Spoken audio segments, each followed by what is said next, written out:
gave his heart to Jesus in his 25th year. Found a life he'd never known before. He left yesterday behind him, for he was born again. His future swung over. Hello everybody, this is Shannon here. I'm putting together a new YouTube channel called the Backwoods Boys. I was born in Spokane, Washington in 1966, moved to Seattle when I was a couple of years old. My mom and dad did live in Montana when I was just a little boy, but eventually they split up and were divorced. My mom took me to Seattle and raised me there till I was 8. And then I moved to California, to a place called Calistoga, California, and I was raised there for my adolescent years, from 4th grade on to I guess through college. I played college football at DVC in Walnut Creek, California, and from there I lived in up at Lake Tahoe, Gardnerville, Nevada. That's where my dad's from. He's from Elko, Carson City, Gardnerville area. I've got a lot of history in that area too, in the Sierra Mountains. I won the 1978 archery championship in South Lake Tahoe, California, in 1978, and that was a really great moment. My dad was one of the best archers that I've ever met. My uncles were flint knappers and kind of mountain men.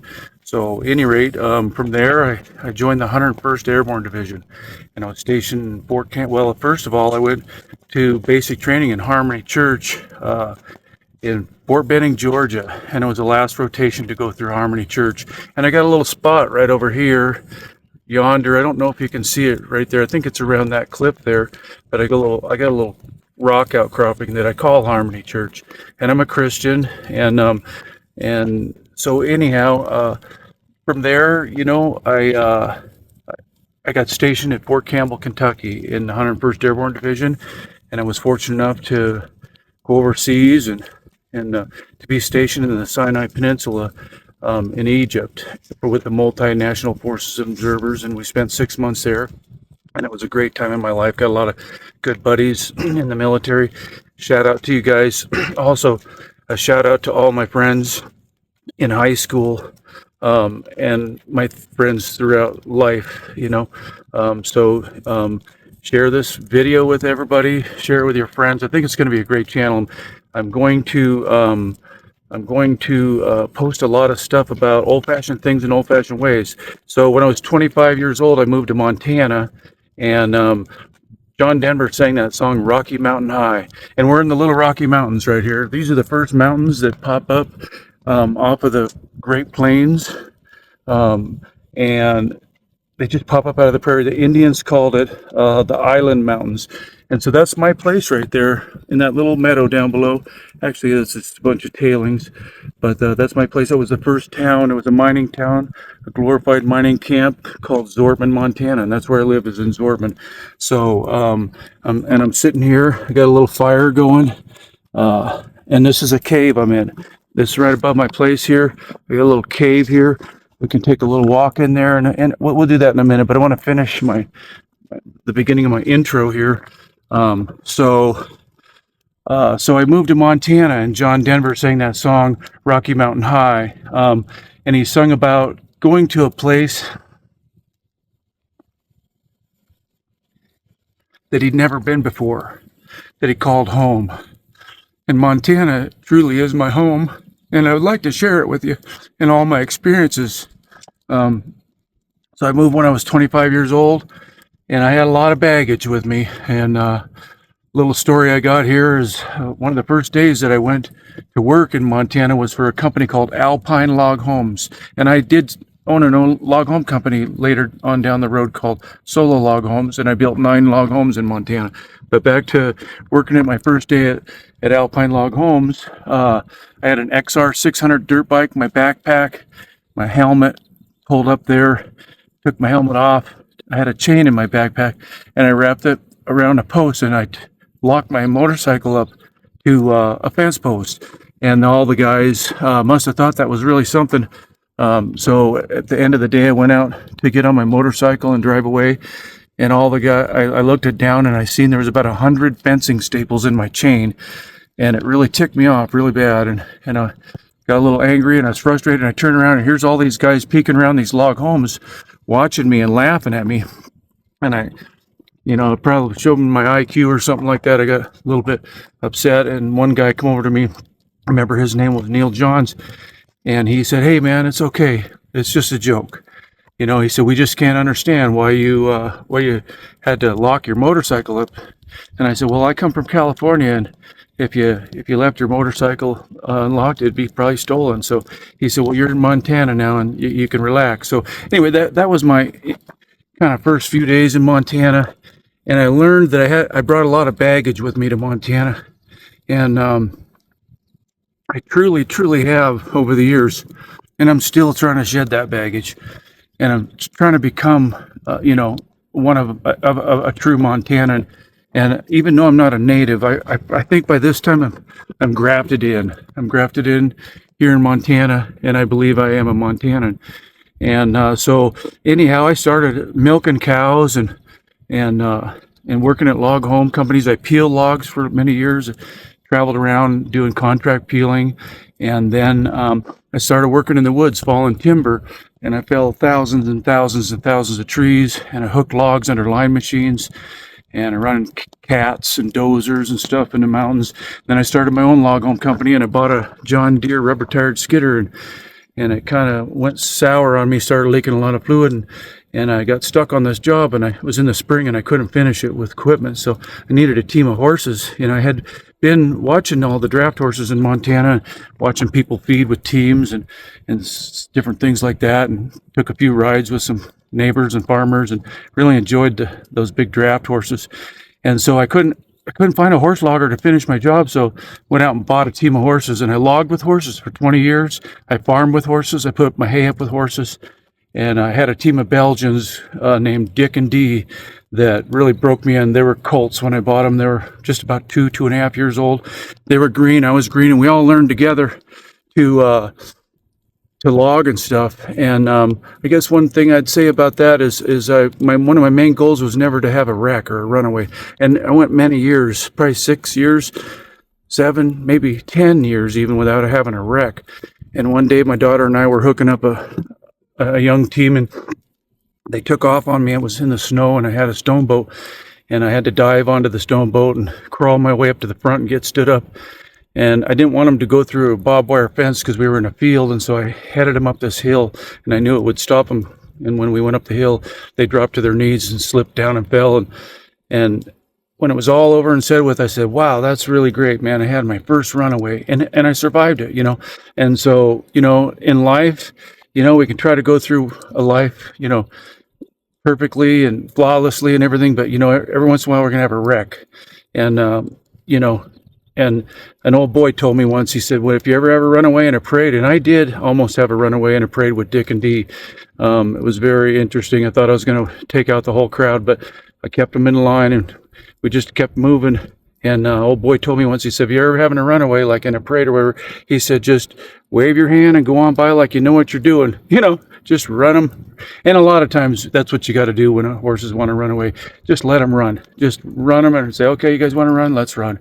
And anyways, I'm running my race here now, and I just wanted to share my life story with you. I wanted to give my whole life story, and I was filming yesterday, and I realized it's just too much. I just can't squeeze my whole life into a video, or even several parts of a video. And even the pain of it and stuff of telling, my story was just a little more than I could deal with. So I'm going to condense all this down. I'm not really going to give my life story. It's just kind of a brief history. So anyhow, back to living in Montana. I joined the Backcountry Horsemen. I became a state delegate. I traveled around the state of Montana voting on wilderness issues. I've done a lot of backcountry work. I cleared trail in the backcountry in the Bitterroot Selway like all summer long. That's all I did was clear trail. I've guided hunters in the Bitterroot Selway, in the Frank Church, Bob Marshall Wilderness. And folks, I'll tell you what, if you ever get a chance to go into the Bob Marshall Wilderness, do it. It's one of the most beautiful places you'll ever see in this world. So at any rate, And then, of course, I met my wife in church in Hamilton, Montana in 1991. And we got married and had kids. And I, I have had people tell me for many, many years on a daily basis, several people a day, that they said, wow, we didn't even know that there was families out there like that anymore. They said they didn't even know God made families like that anymore. They said you get the most wonderful family in the whole world, and I do, and I do have the most wonderful family. And I got the greatest kids.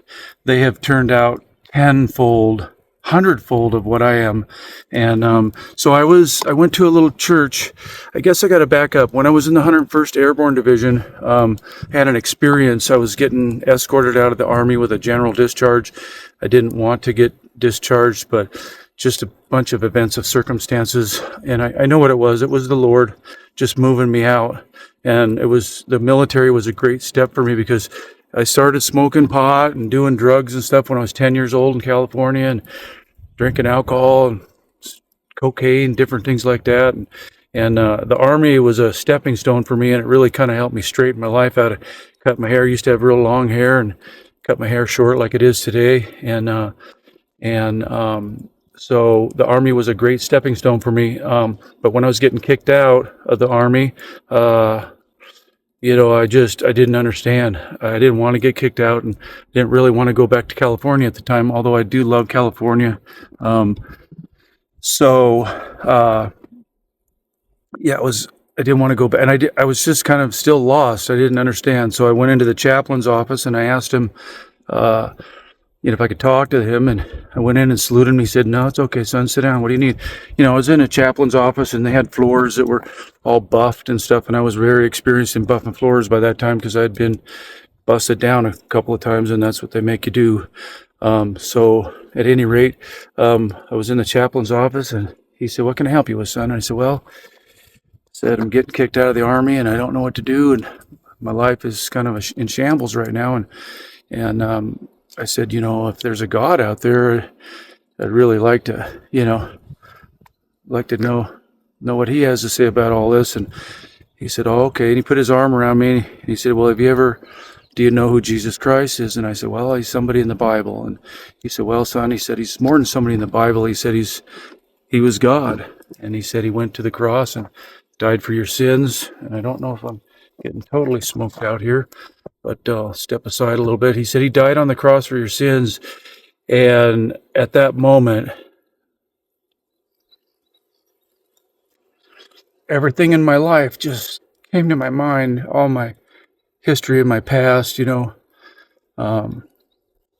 things like my mom died at the age of 55 as an alcoholic, and I held her hand to her last breath, and she died because she went through childhood sexual abuse from 6 to like 13, and so all those kind of things just came crashing down on me, and I just started shaking violently. Just my whole body was trembling.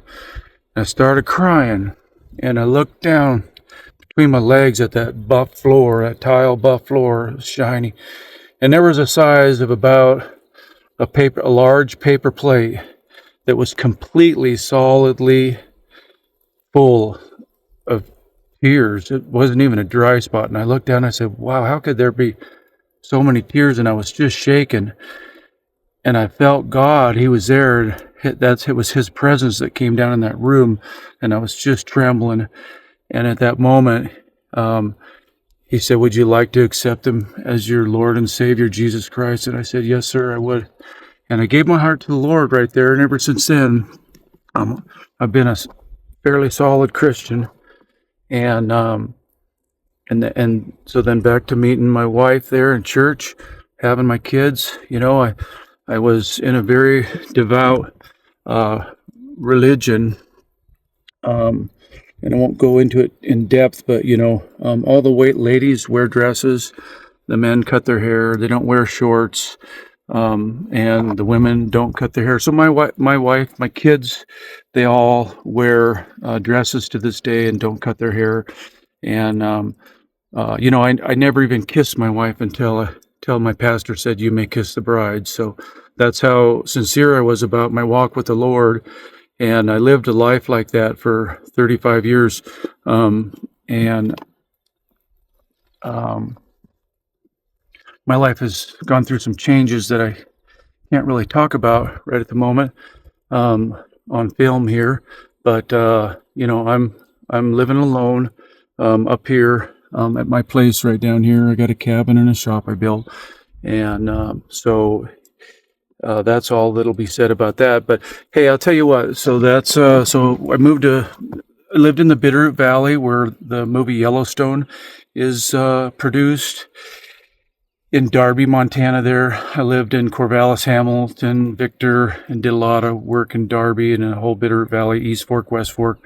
It was my home for 35 years, and got a little bit busy over there, too many people, and so I ended up moving over here to eastern Montana, which I know very, very, very well from hunting over here. My kids came on hunting trips with me over to the Missouri River Breaks and into the Little Rocky Mountains here, and all around eastern Montana. And so I ended up buying this piece of property here in this place called Alder Gulch.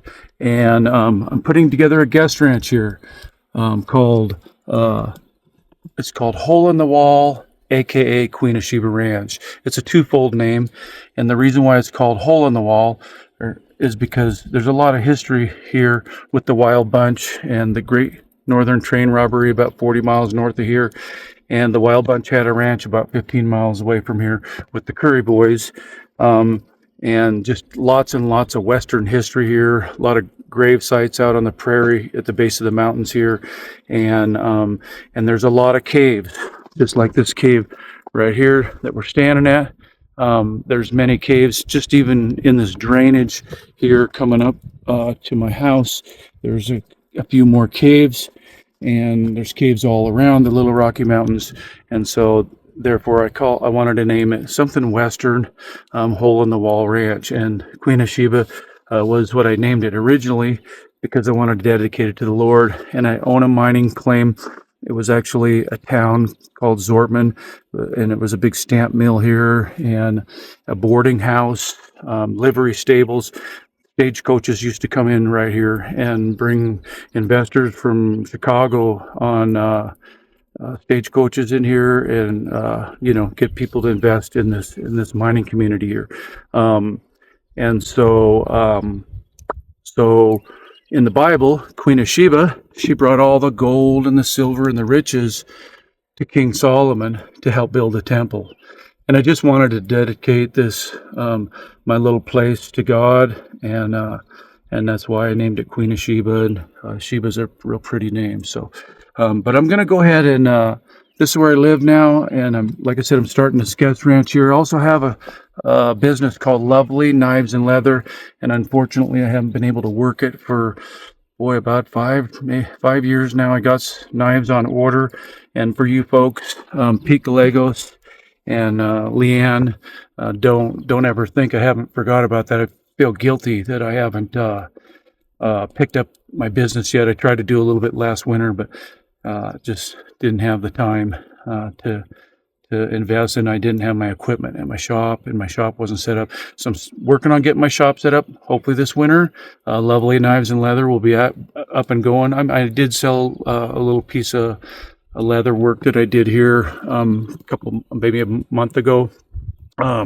So I do, I build knives and I do leather work, do knife sheaths and holsters and different things. I also do some blacksmithing. So at this ranch here, I'm going to have a little guest, a little, trading post gift shop there where I sell things, and I want to do some cabin rentals. So that's the gist of that, of what we got going on here. As far as the channel goes, I want to travel around and video people in Montana and places that are very interesting, and try to capture some of the history. Some of these old timers are just passing on.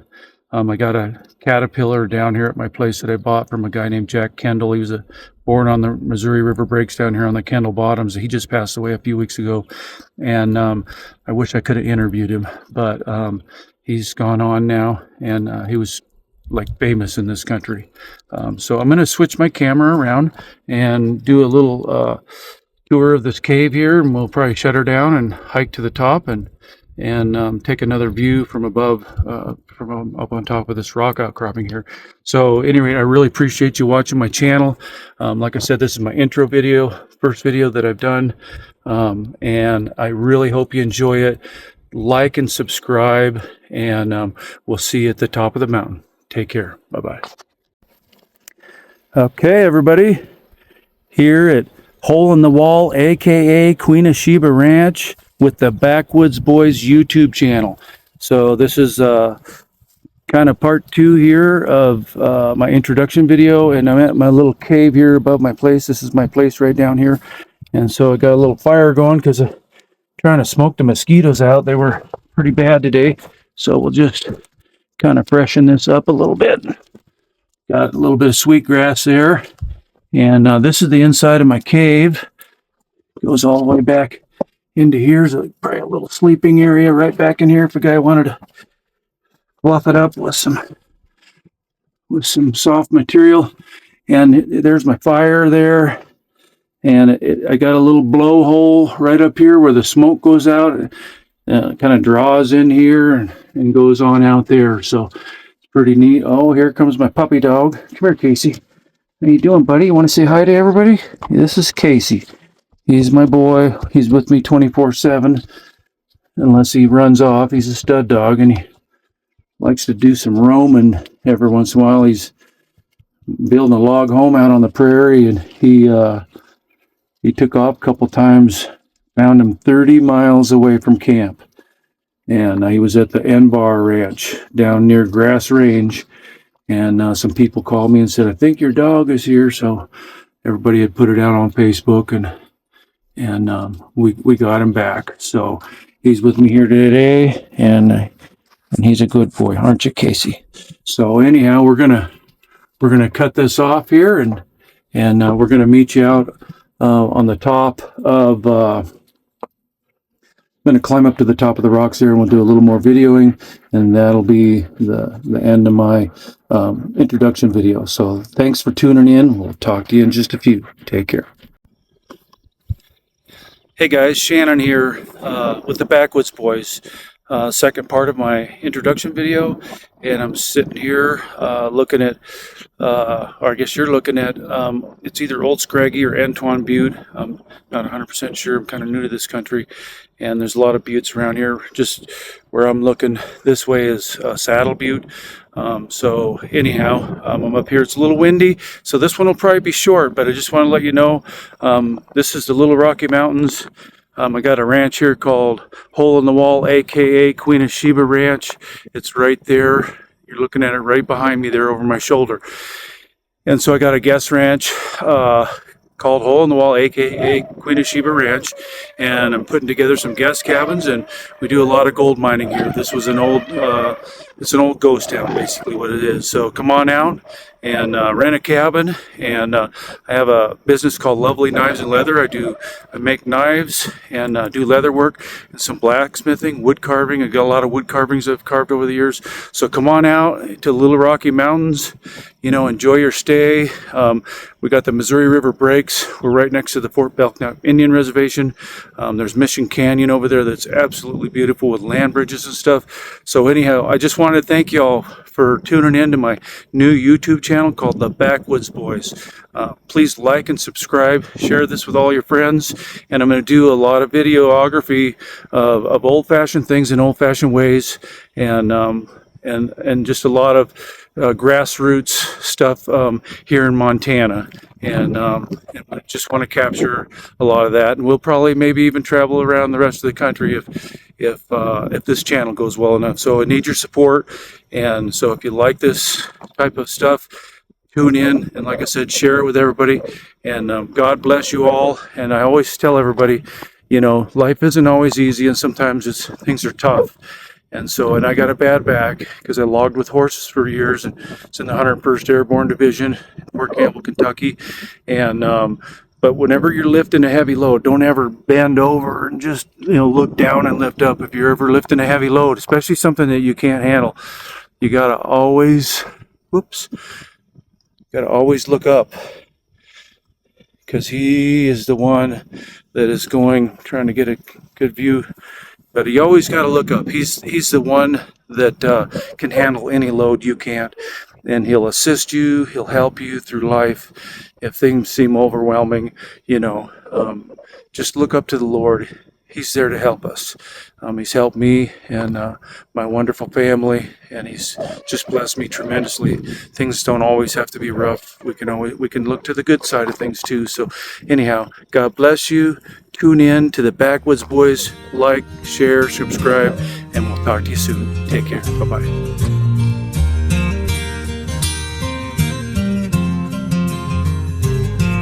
He gave his heart to Jesus in his 25th year. Found a life he'd never known.